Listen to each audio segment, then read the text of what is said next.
welcome back to Cast Me to Hell with me, Seb. And me, Robbie. And this week we return to our Video Nasty segment with The Beyond.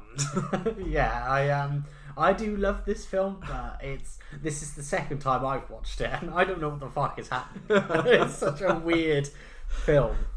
I mean, I think with this film, obviously this is a Lucio Fulci film and another Italian horror, and we've done a few of those now, and I've broadened my spectrum of Italian horrors. But I'm not gonna lie, I think this one made me come to the realization that I mean, when I look online, there is both an absolute love of Italian horror, but there's also a kind of a line between that where people are like, Italian horror is trash.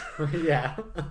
Not necessarily bad trash, it's just that Italian horror at this point, I seem to, from all of the ones I've now watched, I've got this feeling of Italian horror is amazing horror and genre defining for its gore and for its effects and the way it uses effects and things like that.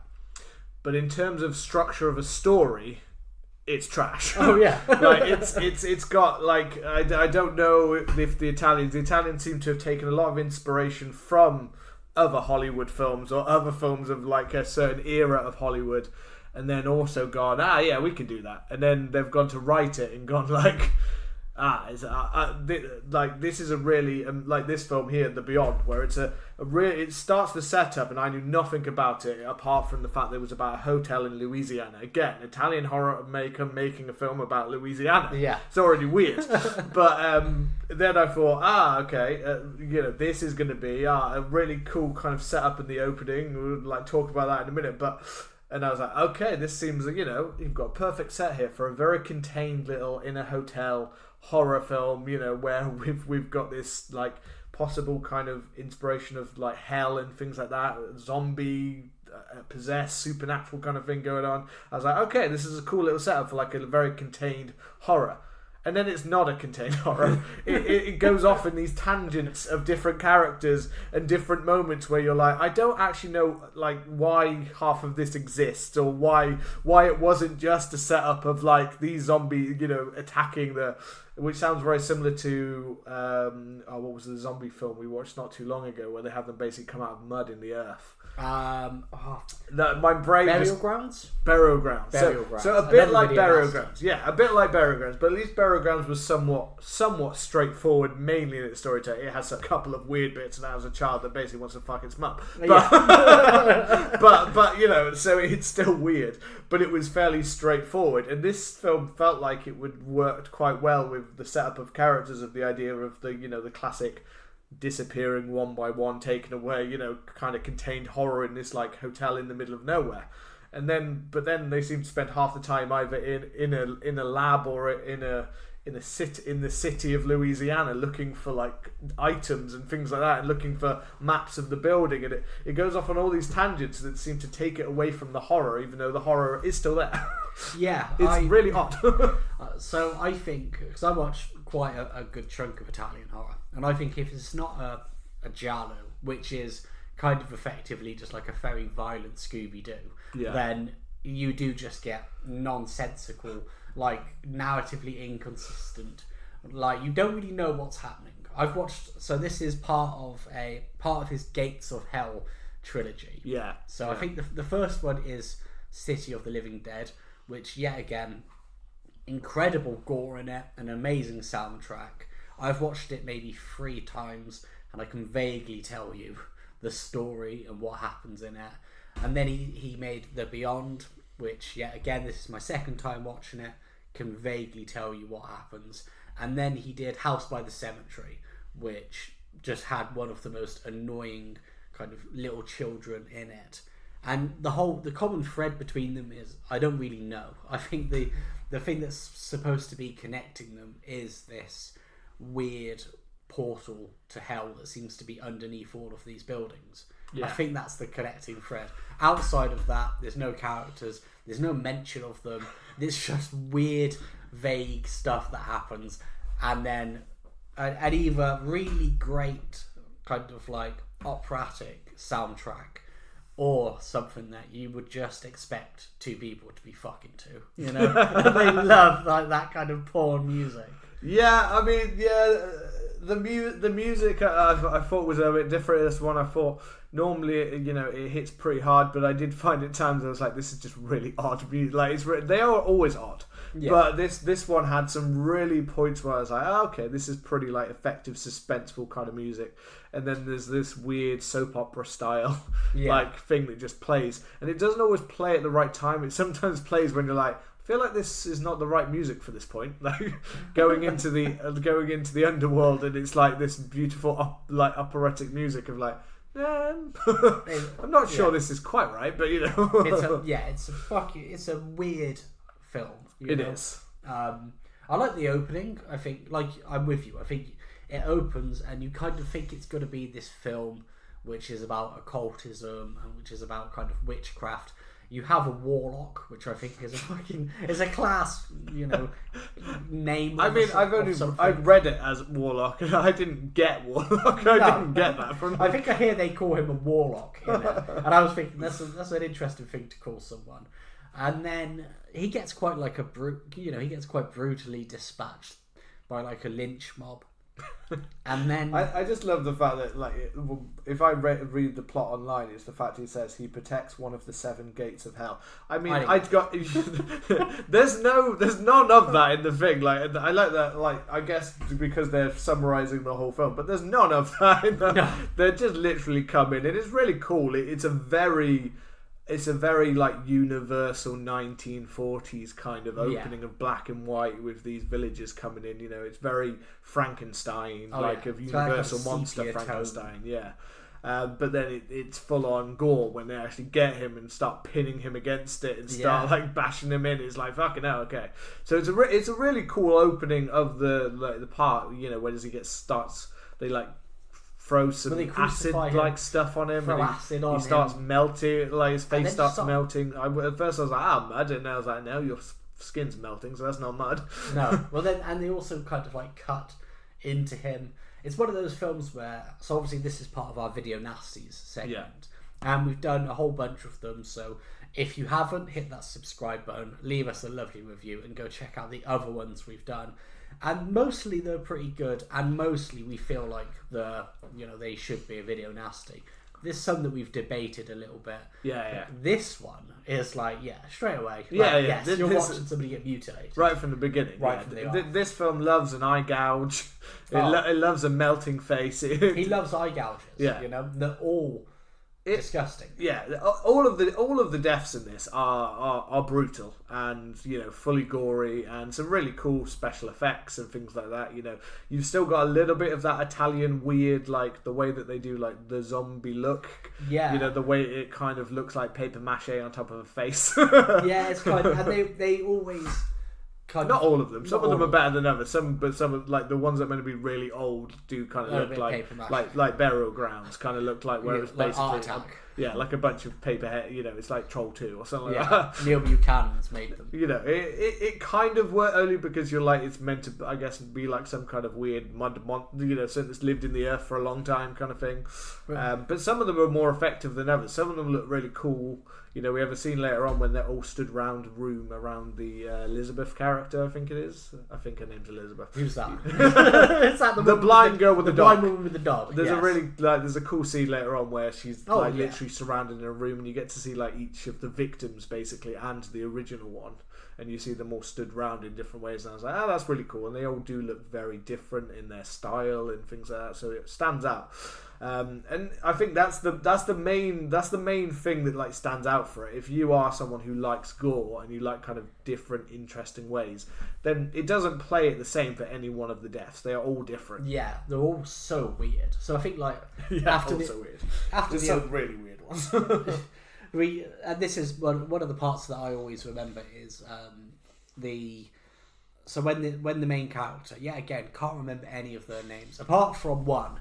When they get when she inherits this kind of dilapidated hotel. Liza is the main one. Dr. John McCabe is the doctor who has a short fuse. Yeah. Emily. Not that I Is meant. the one with I the meant dog. Emily, not Elizabeth. Yeah, close enough. Joe is the plumber. That's the only character's name who I remember because the basement's waterlogged. Joe the plumber. Yes. Joe the plumber. Uncredited, weirdly.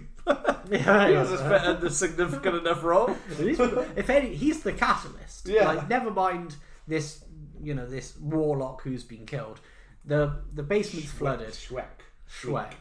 And Joe is like, yeah, I'll have a look into it. And he just knocks this wall down, which unveils the gates of hell. And I love that the only thing that did that was like one thin brick wall. Like, that's the barrier. It's just like the barrier to hell is just the tiniest little bit. And it's not even like double, like a double layer. It's just one fucking line of bricks. His death's quite cool. He kind of goes in and he's wandering around. He's uncovered the depths of hell and he starts kind of like walking into it. And then that's when we get our first zombie that just fucking goes for him.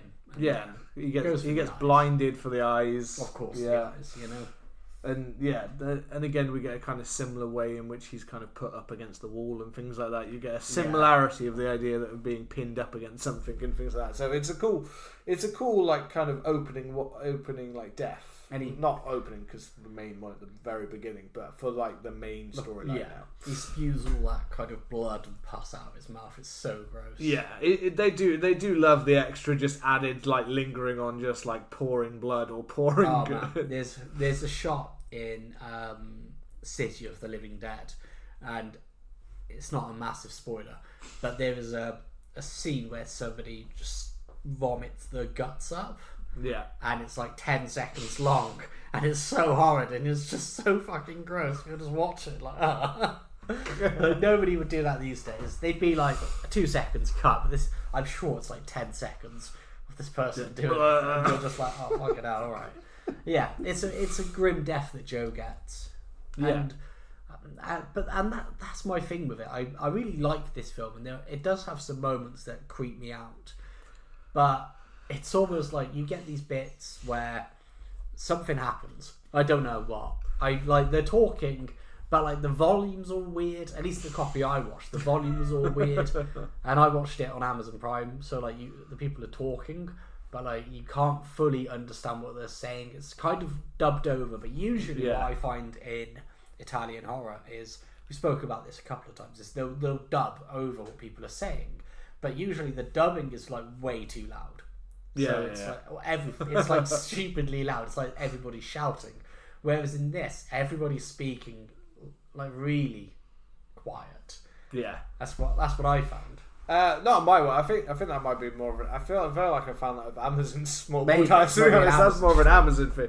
The one I had was okay. Oh, okay, they were talking all right. The dubbing was even not as bad as usual. To be honest, it was pretty. But I think I was watching like a remastered version now. Maybe that might be it. It'd been like mine even started with like the Grindhouse American, like the music and the thing that comes at the start of Grindhouse movies in America. Oh, I didn't get that. Yeah, mine had the cool like Grindhouse beginning. The same one if you've seen like Death Proof or things like that. Yeah, I know the one. When I know Planet of the Dead or whatever. I was deprived of it. Yes, that worked quite well. But yeah, it's really, I find it really hard to remember what is happening between like literally like moments after. I was like, what the fuck just happened? Yeah. What is going on? Like they're having a conversation. I mean, the dialogue is pretty nonsensical half the time. You're like, they're like, what are you talking about? It's either too obvious or seems too much like they're trying so hard to be like, yes, we're just talking midway through a conversation. Like when her and, I don't know who that guy was, the random guy the guy who's like basically looking for books of her.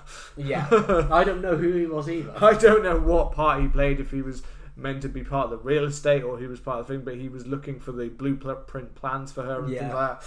But anyway, that dude who kind of comes along, but he just like every time like he has a conversation, he's like coming midway through like, yes, and I have this book and I want to do, and it's like they're coming midway through a weird conversation, or they have a guy in the bookshop who's just laughing to himself nonsensically, like laughing at something he's doing, and he looks over here and is like, what the fuck are you doing in my shop? Because there's some weird thing about like this book. Yeah, she keeps seeing it around the Ebon or whatever it was. EIBON.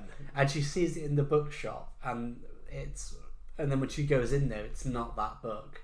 And the guy's like, "Oh, that book I haven't sold for ages," and he's just been laughing. there for 2 years. Yeah, and it's like, have you ever thought that nobody's buying stuff because you're just buy that fucking laughing? book? Yeah, You're just cracking up at everything and just weird little. you're just goblin. I mean, you know, exactly. The second he's like, "Do you want to buy that book?" It's like, well, fuck it out. Yeah. I walk into the shop and you're just laughing to yourself and literally probably tugging it under the counter. He's definitely. And you're just there like, and the second someone walks in, you act like a proper dick. What the hell do you expect to happen? Yeah. Why aren't I selling anything? Whilst he's just beaten off, like pants down, stood there. Why isn't anything selling?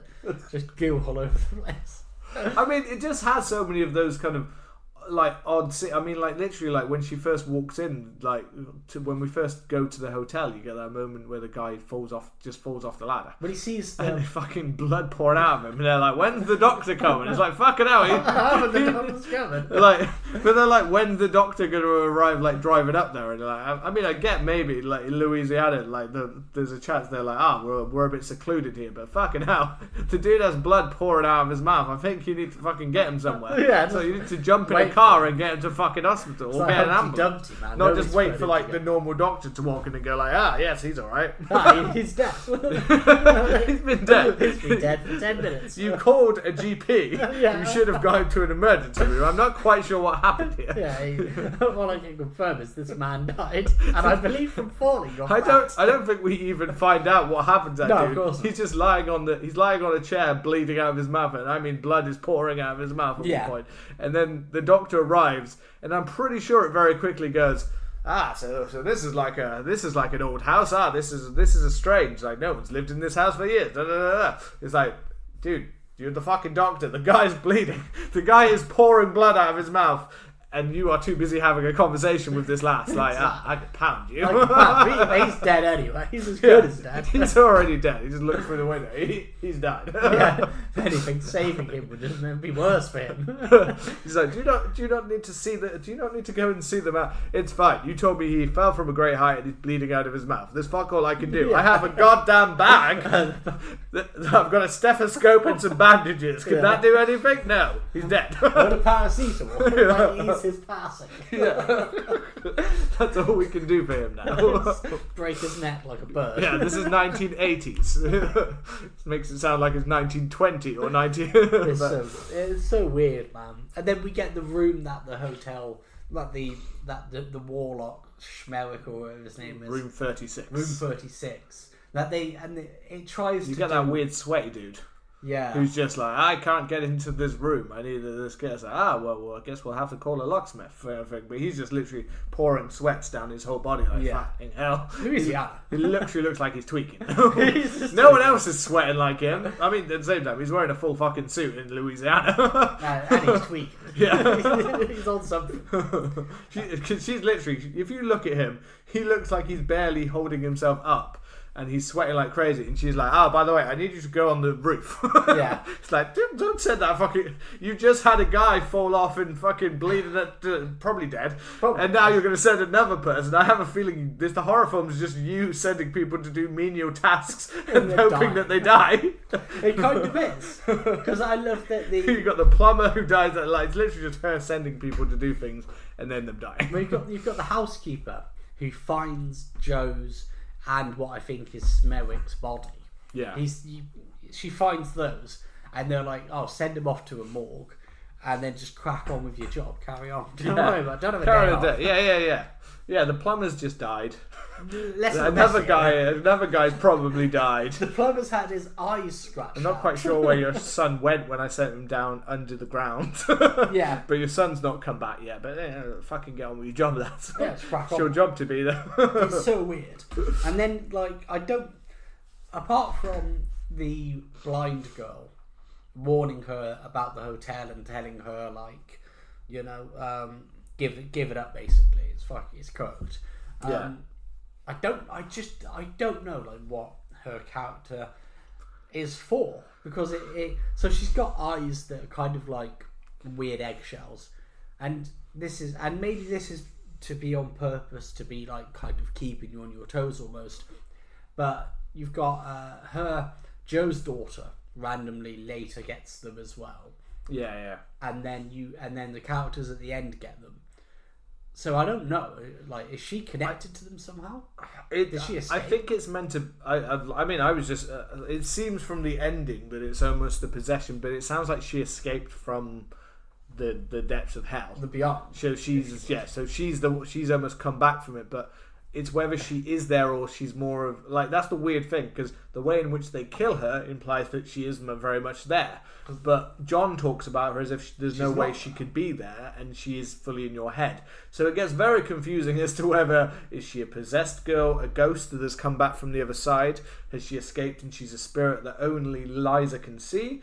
But then in which case, then why the fuck does she get her throat fucking ripped out and her ears ripped off by a dog, when it's like she's not alive because she's already on the other side? Like, you could say the girl is dead, and that is her technically being in a possessed state before she's fully to hell or whatever. I guess you could say, or saying that's just the way they look when they're possessed. But again, it just makes it a bit weird, because it's like, what are you?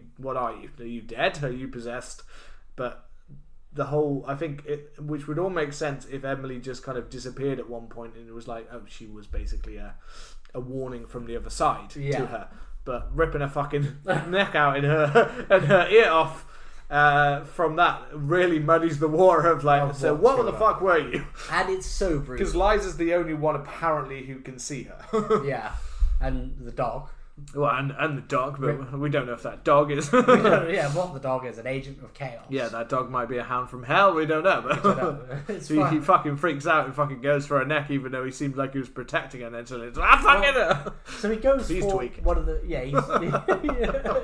everybody in this film is tweaking. I mean, probably. There's obviously something in the... I think Fulci the water underneath, the sewage system, I would imagine, is full of the parts of the dead, or, I don't know, embalming fluid or some shit down there. So the chances are that everything glass of water that they've had in their house, I mean, every time we go to the bath, it seems to be full of fucking dredgy mud shit water. So if they've had a couple of drinks of that, I think they're all fucking tweaking on something.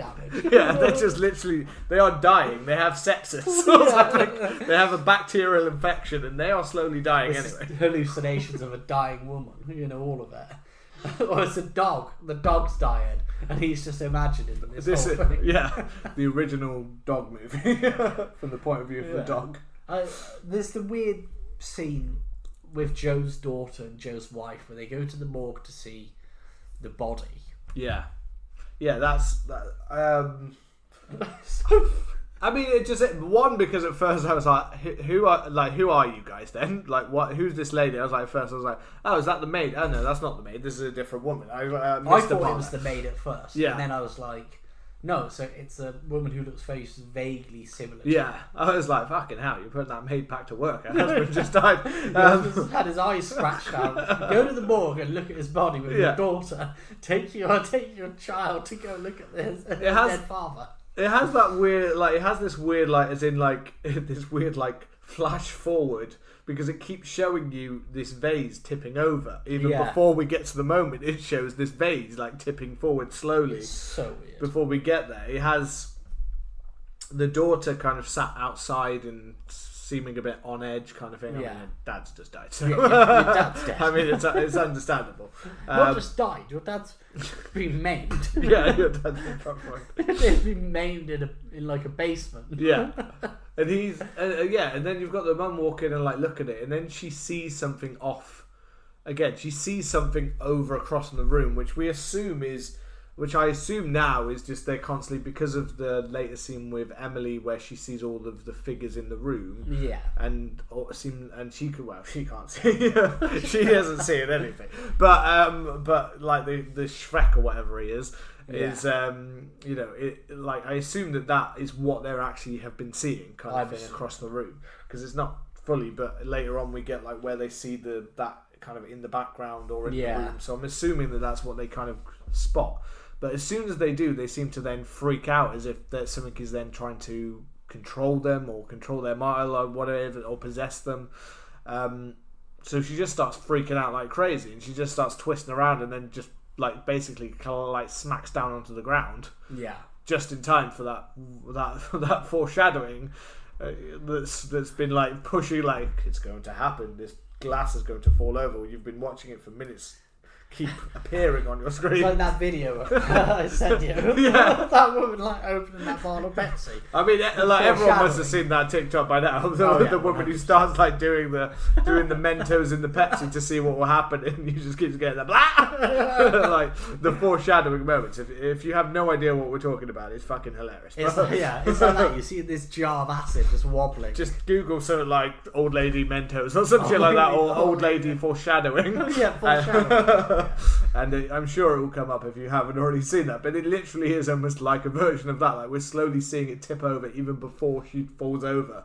And finally, just so happens the one thing that tips over is, because every morgue needs a large vial of acid just sitting on the side. Because I'm sure what they're doing to all of the people. Like a bucket. Yeah, it literally is huge. The fact that they have it, and it's not like, that's just embalming. No, that doesn't melt your face away. Like literally, it starts dripping down. The daughter walks in though, literally as it begins to fall and kind of goes onto her mum's face. It's just the fact that her daughter's like, oh, there's my dead dad, and my dad father, and that's just started slowly dripping onto my mum's face. And there's my dying. Okay, there's liquid, but and oh shit, there's blood now. I'm just going to keep standing and staring at you. I'm not going to think, maybe I should drag your body out of the way of this. No, I'm going to stand and watch you as you literally start to melt your face away. Because it feels like there's a lot of time for her to kind of shift her. But instead, she just watches. She just like, there you go. Mum's face is now going down to skull. And I'm watching. And I'm just watching. And then there's a noise in the locker behind me. I better go and have a look at that. And then scream. Yeah. Child, you assume that it's more of I'm not going to have, I'm not going to show a child dying on screen. But that's not at all what it's done for. Not at all. That's 100% not. It As makes we come to later, you think that I guess they're not pushing it so far that they're going to show that child that's just lost a father and now the mother. They're not going to then go, something's going to come in and mutilate her. Now they've just left it as an off-screen, I assume, death at that point. I assumed. Because I think but later on, that's not true. No, the next death is when the guy goes and he discovers the blueprints. Yeah. He finds the basement. He's like, this is probably for me the weirdest one. Oh, 100%. Like this is like, what the fuck? Like, what the hell does this or this have to do with anything? Like, why tarantulas? Well, that's it. He's on the ladder. He falls, and you're like, oh, he's broken his neck. He's died, similar to the random workman. Yeah. And then you're like, no. Then everything goes black, kind of around him, as if he's gone to some weird void.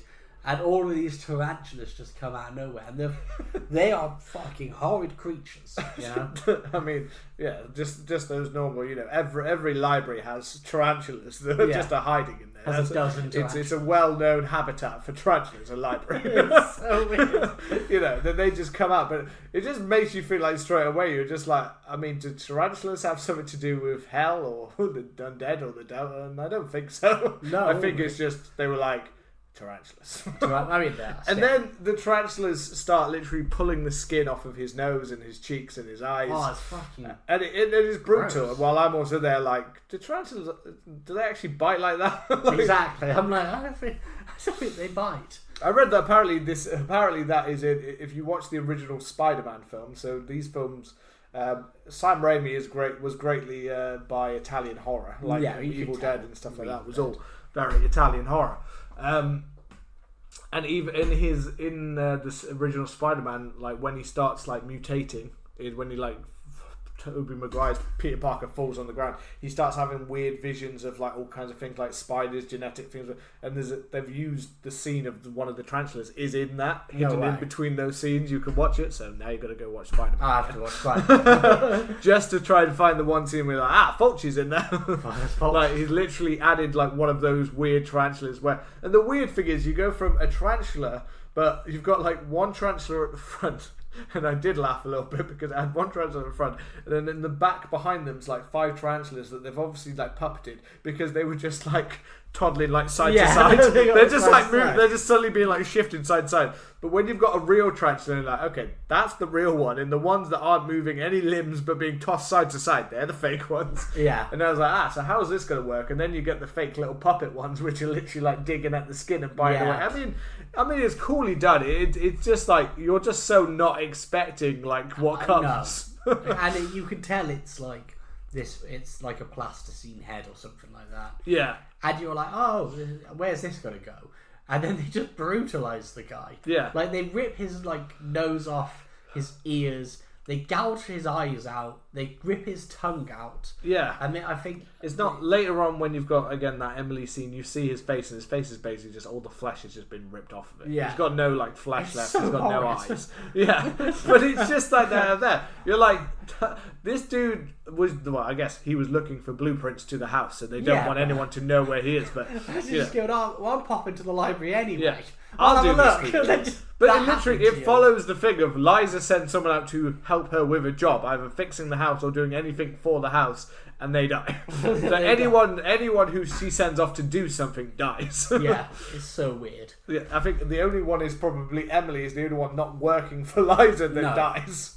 Yeah, it's so odd and brutalized, but having these, and this is what I mean. We could luckily there's a good array of deaths in this which keep it somewhat entertaining. But I'm not gonna lie, it is literally like someone's dying and I'm paying attention. Someone's not dying and my mind was like, I don't know what we're doing. My brain just literally I was literally I watched this once and then watched it again last night because and I did speed through it. I was like, right, I remember this bit.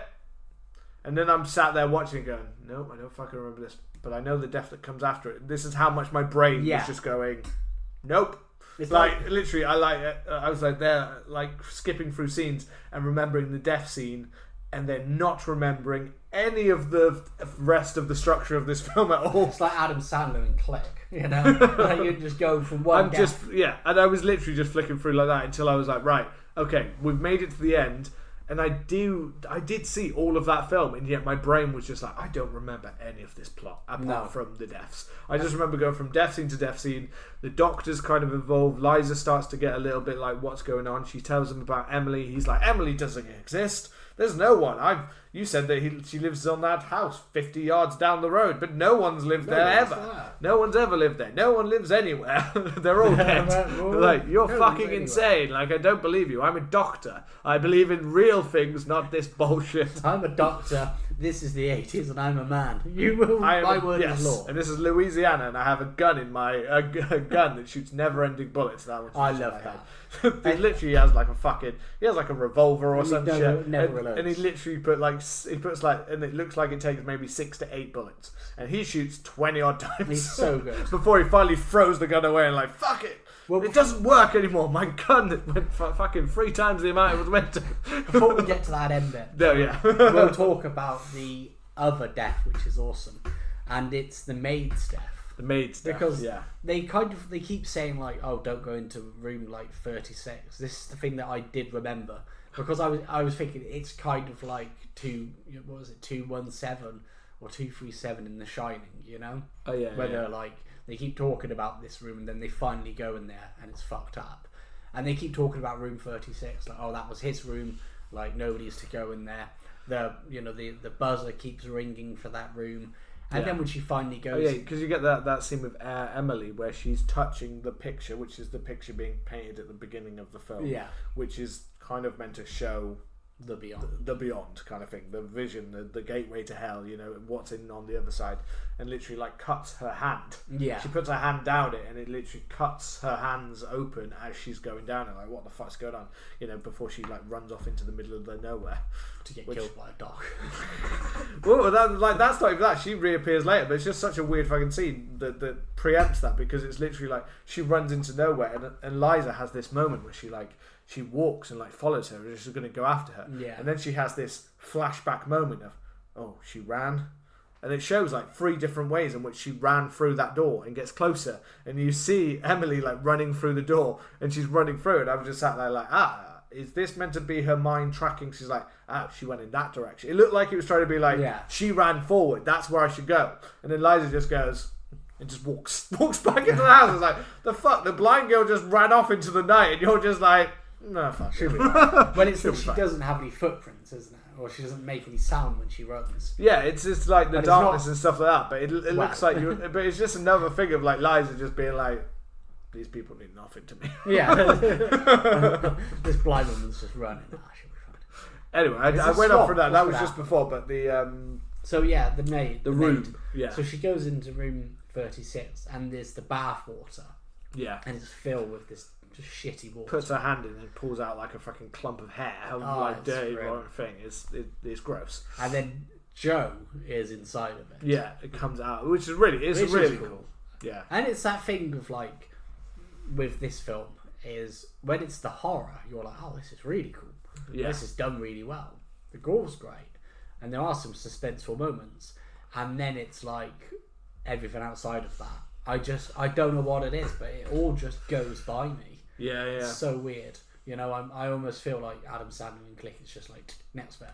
I don't know. Like I think so far I've found with certain Italian horrors, and I think Fulci's one, to be honest, where I've just found that like some of the plots and structures are so like nonsensical and seem to have no clear no one's checked to be like maybe we should do more than one draft, and they're like no.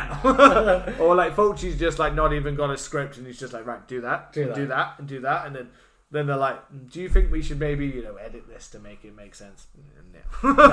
It doesn't matter. From Zombie to New York Ripper, to this one, they've all got like weird parts that weird things where I remember the kills, but what happened around that and what the actual plots that if they made any sense whatsoever, no. Yeah. Like amazing horror kills, gore, things like that, sometimes suspenseful, sometimes they're more about gore than they are so suspenseful, but yeah, generally just like amazing kills, worth watching for horror fans purely for that reason.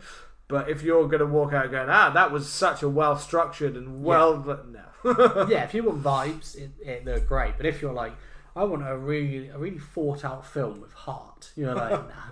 But Fulci, like Zombie 2 with the eye into the corner of the wood. Yeah. He loves an eye gouge. He does. We've already had Plumber Joe done that, but her being, she gets literally like pushed up against the wall, and you see the little, like you see it behind it, in fact, because they'd already shown a scene with John in that where they were looking at those two like nails on the wall because she saw visions of Shriek. Yeah. She had like a vision. Liza has a vision of Shriek crucified against it. She's like, oh my god, it's there. And then John's like, there's nothing fucking there. This is a rusty nail, you stupid bitch. Yeah, it's a fucking rusty He's like nail. that. She's like, that's not even blood, it's rust. You see? What the fuck is wrong with you? Like, he just doesn't believe her at all. He's like, I am a doctor. But yeah, literally seeing the maid like being pushed, and you know exactly what's coming, but it's just the fact that instead of it being like slam her head through it and like basically just like some horrors would put her into that, and it would be, you just like her head is into a screw. No, it must go through her. I'm not even sure it's long enough to do this, because it seems like it's something to get way longer for it to go through her skull, through her eye socket, and enough that her eye protrudes out of the front, a far way out of the front of her eye. It feels like her head needs to be like not as wide, like really big. So that nail goes from being literally probably about the size of maybe the length of a person's finger to suddenly being like twice as long, like literally like salad fingers. She has one of those famous pancake heads. Yeah, real thin. Oh, but so like good. Seeing her eye like popping out like that, it's an amazing eye gouge. It's gross, man. Yeah, he's good with an eye gouge. and this is what I find. Like, there are some films that they get to a point and then they almost just like become a completely different film. Have you seen Life Force by Toe Hooper? No, I don't know actually. I'm saying that, and I'm like, I've definitely looked at Life Force, but I can't remember if I've actually watched it. A real horny film. Yeah. So this space alien comes down, or a space vampire, and she's really hot, and everyone just bangs her, and then they die. She like drains their life force, hence the name. And then about half, maybe 2/3 of the way through the film, it just becomes a random zombie film. Really weird. And it's kind of like this. Like there is a zombie, you know, and there's the dead are then coming back, but it's almost like supernatural kind of this. It's almost a bit more of like a paranormal film. And then they go to the hospital, and it's like, no, it's being a zombie film now. It does.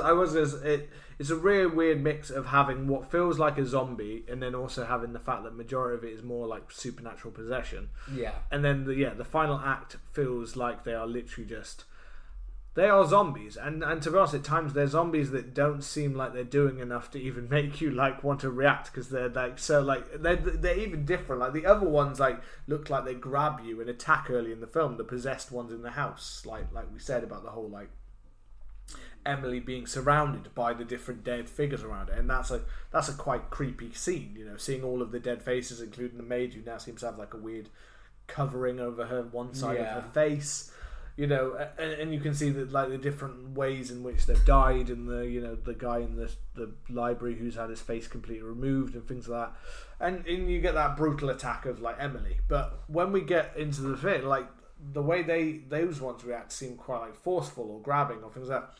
Whereas when they get to this bit, you have ones where like some of them occasionally like smash through a window, but then most of them are just like they're like stood there, really like more Romero-ish a little bit. That's it.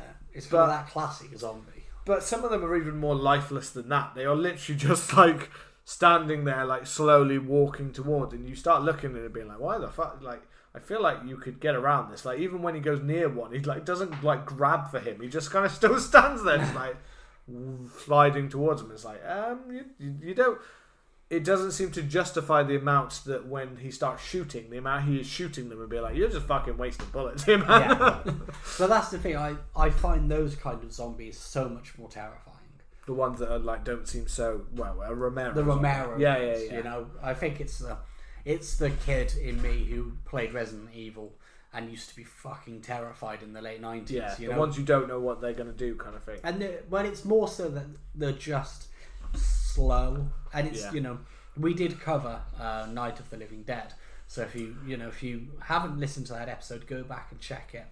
And it's the thing of like, if there's one of them, you'll be like, this is fine, I can batter it. But it almost in a way like lowers your defenses a little bit. In that way, in Night of the Living Dead, where there's just like one, and then before you know it, there's two, and then the there's a horde of them, and that's it. It's that feeling of like they're slow moving, so you kind of underestimate them.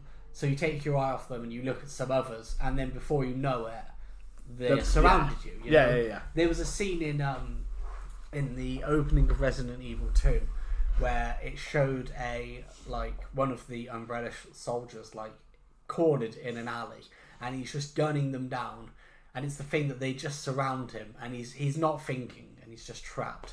And that's always terrified me about zombies. So it's always those ones. Yeah, I love the way the numbers and stuff. It's just for me, like normally they at least seem a little bit more perked up. Like this one, these ones just felt so like marauding, like moving around. But it felt like some of them were just so what like basically like obviously they're in the hospital, and they start to realize he's talking about the book and saying like what he's seen, and this is what these are, and noticing those, and he comes like when they get back to the house later, he turns like he believes it finally. But when he starts seeing all this shit going down, they start smashing through the window. He's got the gun, he gets grabbed, and he blasts them, and already mentioned about the unlimited ammo. The weirdest part of it for me is the fact that these guys are like rushing along, and he's just like fucking blasting at them. Oh, he's blasting them in the head. He's blasting the thing, but some of them like they're so far back that it's like he blasts it like 2 times in the chest and then another time in the head,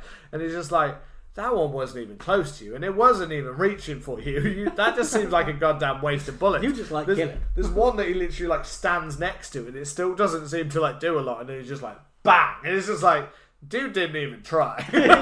Like, at least wait for the, save your bullets if they're not going to, like, wait for the ones that you could, like, are actually going to come for you, instead of, like, going into like he goes into the room. It has the weird death of is it Harris or something? Yeah, which is his fault. It's 100% his goddamn fault. They go into the room. He hides out. He's like, "Oh fuck, Harris, you're here. Here you are." Like feeling like, "Ah, we need to get out of here." Literally 2 seconds later, he turns and fucking shoots at the window of the glass. It's like, "Why the fuck did you shoot the glass?" Don't know. And it fucking explodes. It goes like unnaturally explodes, and part of me was like, okay, it seems they're implying that like he shot it, but there's like a supernatural force blasting at them. Yeah, because it fucking flies, and for some reason Harris just gets fucking glass all in his face, and just starts pouring blood out of his face, and you're like, the fuck was that for? What was even the point of this? And Harris is like barely in it. Yeah, and I love maybe they because he's there just to be like fucking and he's just like, Harris, thank God you're alive, and it's like, the fuck's Harris? But it literally feels like it goes from like, Harris, you're alive, bang, smash. It's like there's almost no reason for it. And Harris, to be fair, John is the one stood like directly in front of the glass. Harris actually stands to the side against the wall, and somehow is the one that gets directly in his face. It's like I'm just there like, where the fuck did the glass go near John, who was literally stood like central to it, and yet the glass seems to have like literally done like, it's like Neo in the Matrix when he dodges the bullets, but the bullets go directly round John and straight into Harris's face, just because it's like, we just need him to die. We just don't like Harris. He could have already been dead. He could have been a zombie already, but now we wanted to have a moment to impale him with glass. Yeah, and it's a cool looking death, and it's really cool. Blood, the way blood pours out and stuff like that, but it's like so. It's just dumb in the weirdest way. The way it just explodes. This is a weird film to be like, that breaks the laws of how any of this should work, but the glass should not explode like that. It's very Evil and Dead. John did it, yeah. You know, that door exploding is very Evil Dead. I'm sure they do the exact same shot with some of the windows in that film. But I love it that it's literally just like, oh, Harris, thank God you're alive. What's going on here? We need to get out of here. Yes, we do. And then he goes, stands next to it, and then just instantly dead. It's not even, and to be fair, that's not even the best random death by the gun, because then they get inside with the bodies. He gets out of that room, goes into the room that which Liza's is a really cool shot, because they're in there and you just know one of the bodies is coming. Yeah. And they do the slow Michael Myers rise up, the Undertaker move. Classic. And then he just starts blasting. And she's gone over to help the girl, the daughter of Joe the plumber, who's apparently just been in the morgue the whole time. This whole time, I don't know how long it's meant to have been between this, but there's definitely been a scene where she's talking to John in the bar, and they're like almost flirting and stuff like that, telling a life story from going to almost what feels like the next day. So apparently this girl's just been in there, huddled down, and no one's coming to check the people that no one's coming to check anyone who's like, oh, there was a wife and daughter in here to see that guy that died. No. No one. Did they ever check out? No. Is that the same room I left my massive bucket of acid in? Yeah. It's fine, I'll get it tomorrow. Nothing's going Someone looking at them weird like it's a fucking morgue. No one ever checks out of a morgue. But it's the fact that, yes, she has the supernatural possessed eyes, and she hangs around with the two of them just long enough for them to realise that actually there's something wrong with her. And then John fucking blasts her head off. Oh, it's so good. Literally fucking explodes her head. It's just like just blasting random zombies who don't seem much of a threat, and then just the girl who's just like, fuck, she's kind of lunged for her. Bang! It's like, but just in my head, I was like, I mean, this girl has just gone through a shit ton of trauma. Her suddenly freaking out for a second. She literally could have just been having a moment of freak out. There are fucking zombies around, things like that. You haven't even checked why her eyes are like that. There could be a problem. So really, what you just did is exploded blind girl's head, and you have no justification for why exactly that's happened. She's clearly not a zombie like the rest of them. This child just had a freaking freak out from a traumatic event, and you just went fucking explode her head. And the woman's like, oh, thank God she was possessed, and John, she was possessed. It literally is like the Simpsons zombie, like when the kids say, "Oh, you killed Zombie Flanders." He was a zombie. It's literally that moment in a horror film. It's so weird, and it's just how brutal it is. Like I said, I thought they were holding back on not showing a child dying, and then they literally explode a child's head like half off. Like fucking hell. I kind of expected it to be like in The Office, where they do Threat Level Midnight and he kills Toby, and then it just keeps exploding, and then it's like, oh, joke's on you, that man was a wanted animal rapist. it's just like fuck, it's so brutal.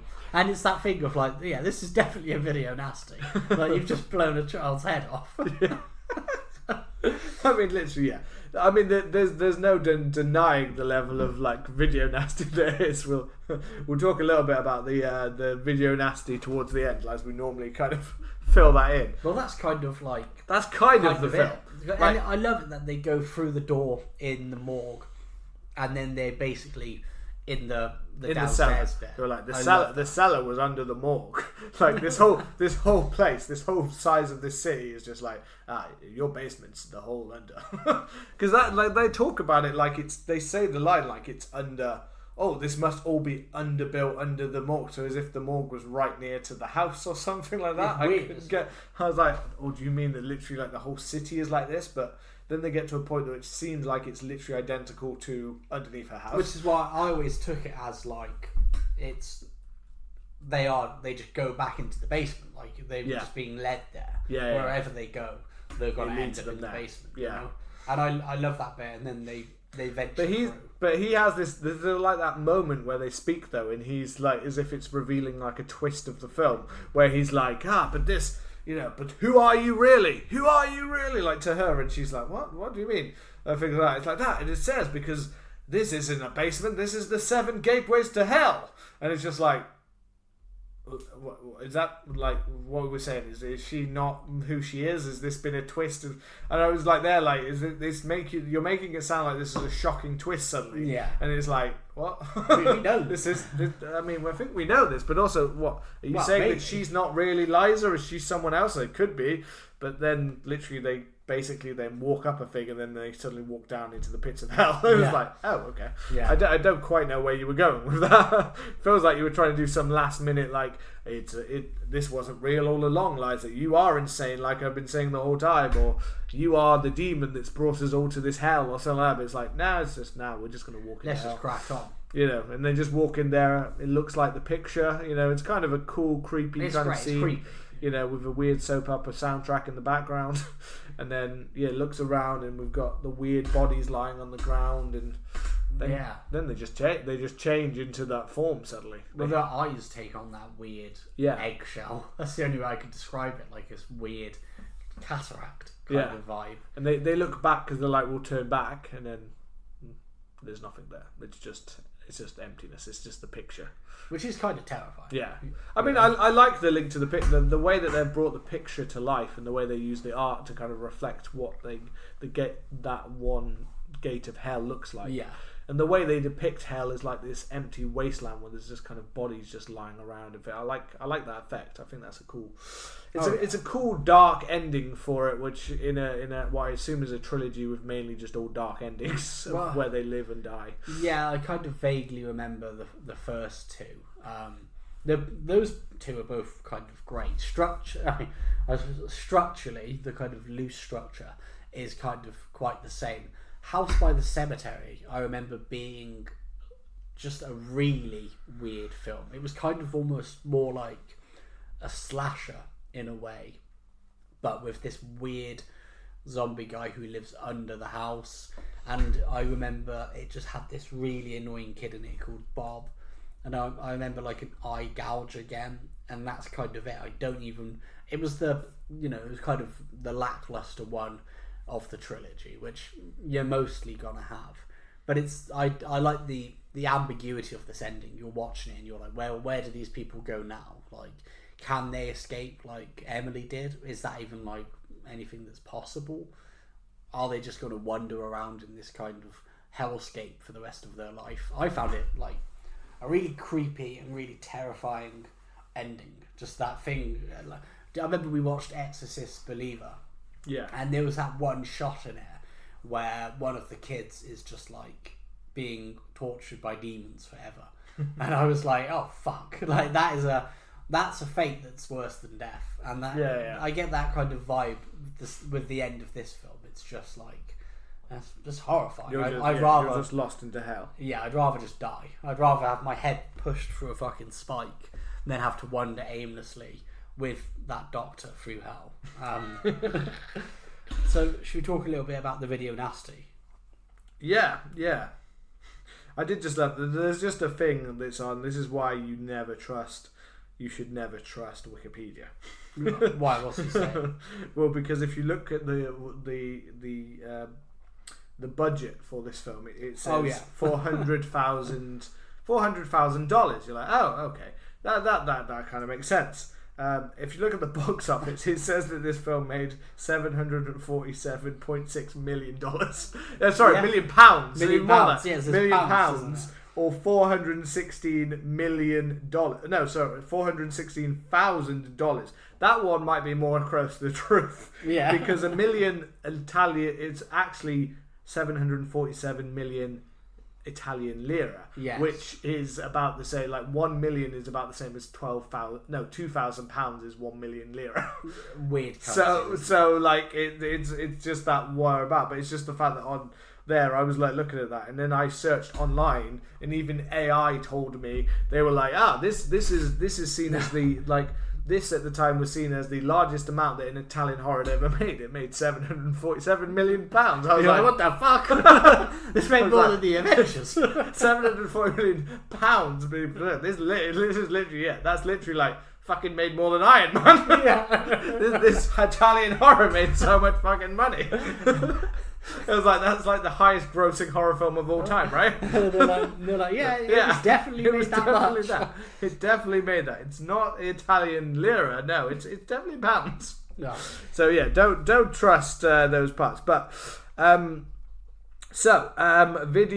nasties for the Beyond. So this was released at obviously like a peak time. The 80s was almost the peak of like this kind of term of video nasties. Yeah. You had some films from the late 70s, but the 80s was when it was hitting its like major kind of stride. Like it's the point when the term video nasty was really like created. I was kind of looking into it because we've mentioned video nasties and its history a bunch of times.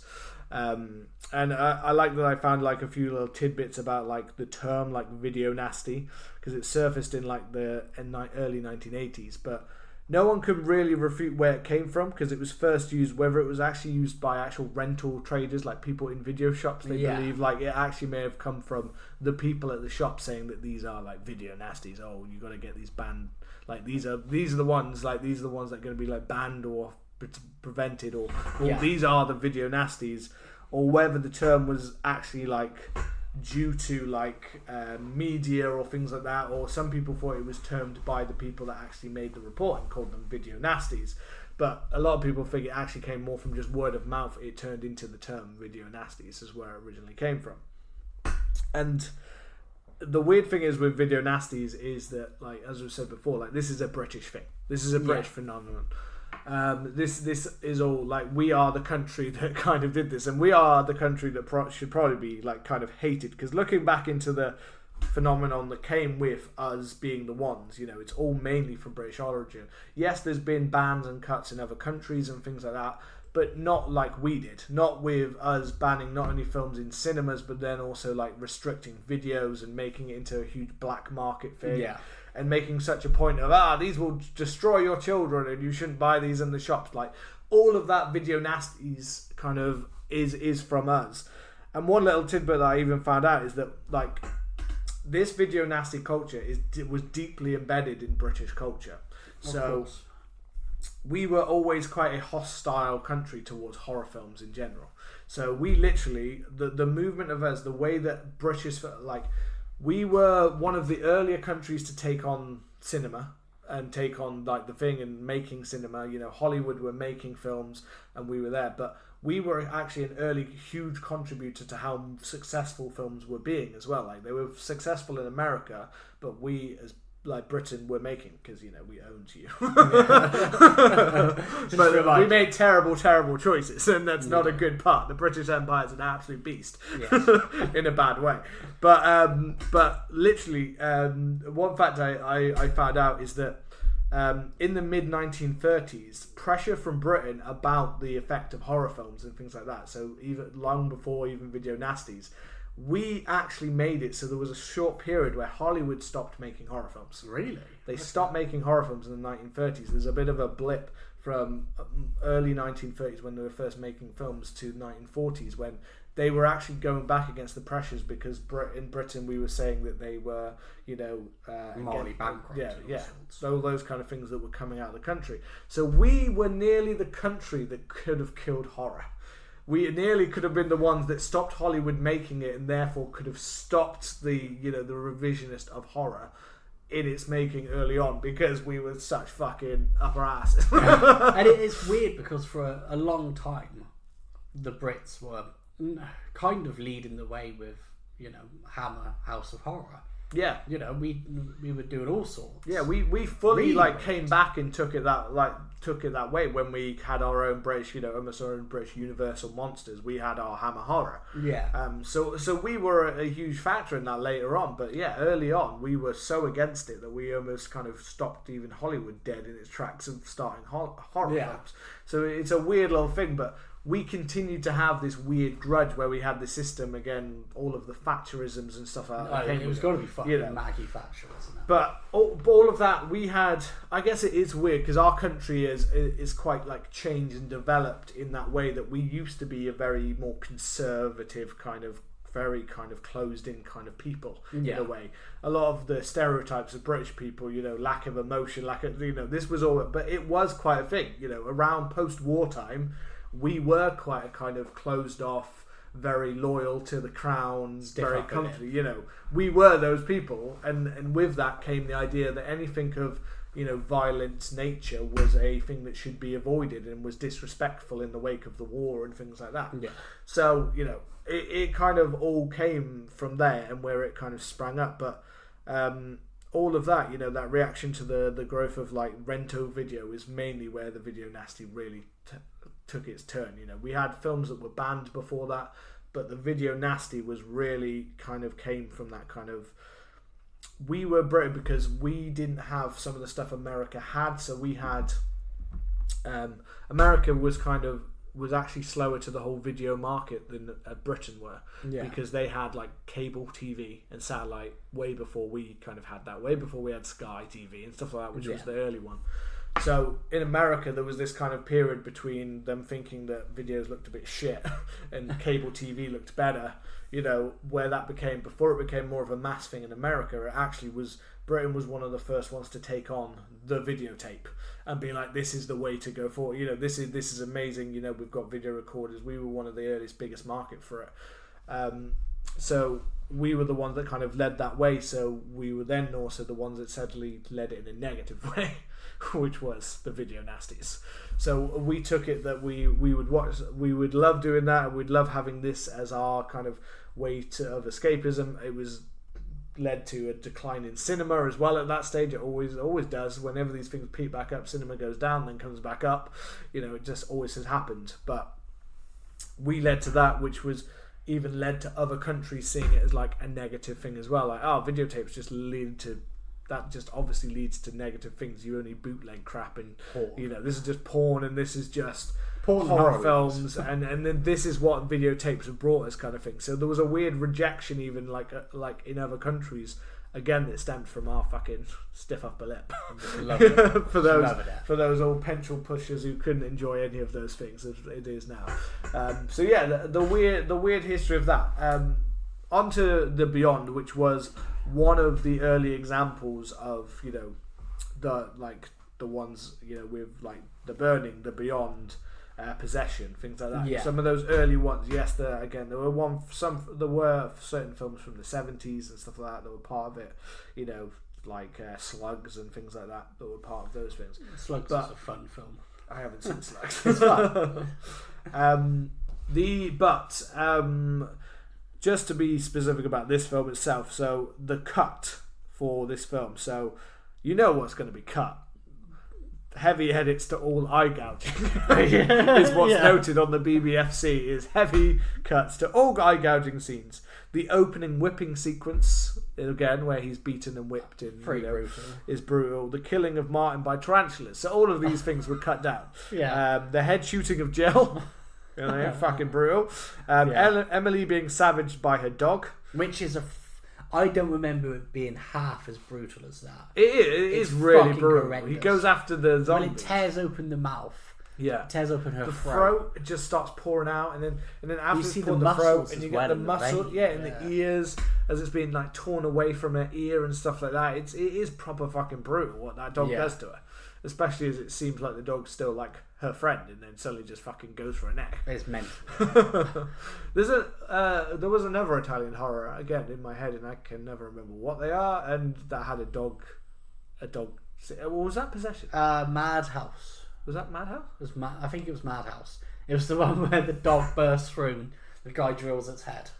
Oh yeah. Yeah, Madhouse. That's Madhouse. Oh yeah, okay. Which we did an episode on. I think that was our last video nasty, maybe. Yeah, so that was a pretty brutal one, but this was more brutal because the way you could see like the veins and stuff, they've done a good job on some of the effects for that part because usually it's more just like they replaced like the extra effect by just shit ton of blood, just fucking the blood just keep pouring and pouring and pouring. But this time it was literally like ripped it off, and it's like, oh, they've actually gone to make like the vein effects and the throat effects and things like the muscles. So those were the main cuts. So basically every death scene, every time that someone was killed in this film, they basically cut it down. So this was later used, but the BBFC did not pass this film until uncut until 2001. So 20 years. Took 20 years to get that final cut of that. The American one had a similar. Well, the American one didn't get released until nearly 2 years later, and then it had a load of cuts. And they also didn't get until the 2000s. They didn't get a proper version of this film, which is mental. Yeah, so it's weird. But what I also point out always with this, especially with this film, is so if you cut out those scenes of gore, you're just left with that plot. You're just left with the bit I don't remember. It literally would have been like a mind wipe of a movie for me. I would have walked into the cinema. I would have watched that film in 1983 if I was in America, because I don't think I know it did. Sorry, it did get a UK release. Sorry, it did get a cinema release, but it was cut up by that. So you would have walked into the cinema, even more. and I would have just been watching that, and then every time it got to the gore, it would have just cut away, and I would have been like walking out the film being, did I just watch something? What am I doing? What just happened here?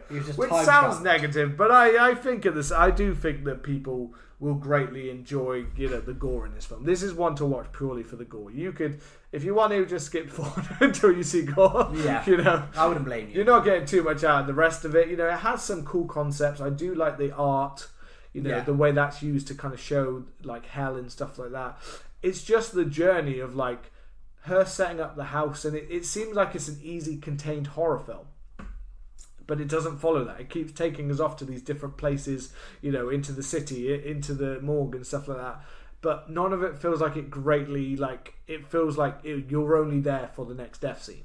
That's it. Like, you're there for the next gory scene, but there's no major connective tissue that keeps all this. It doesn't feel like enough mysteries being unravelled in each scene, and anyway, if it was, all the people that have unravelled anything are dead, so she's finding nothing else. It feels like you could remove a lot of this plot and still end up with her and John in that basement going to hell. So it feels like a lot of stuff for that, but of course you want the gore and stuff, so it's, as usual with a Fulci horror, it's got great gore, but the structure's a mess.